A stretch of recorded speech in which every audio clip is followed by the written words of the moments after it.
همه بدونن، هم دشمن بدانه، هم دوستان با اخلاص بدونن، هم اون دوستانی که گاهی دلشون میلرزه بدونن جمهوری اسلامی مستحکم ایستاده است و بدانید اونا نمیتوانند به ما سیلی بزنن، ما به اونها سیلی خواهیم زد.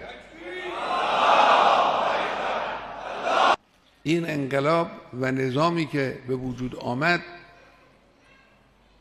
این از اول با دشمنی‌های سخت مواجه بود. این نهال را اون وقتی که یک ترکه نازک بود روی زمین نتونستن بکنن، امروز تبدیل شده به یه درخت تناور.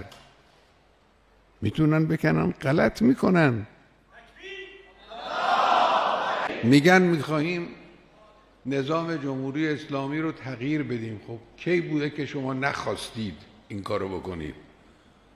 همیشه خواستید، همیشه سرتون به سنگ خورده، همیشه دماغتون به خاک مالیده شده. بعد از این هم همین خواهد بود.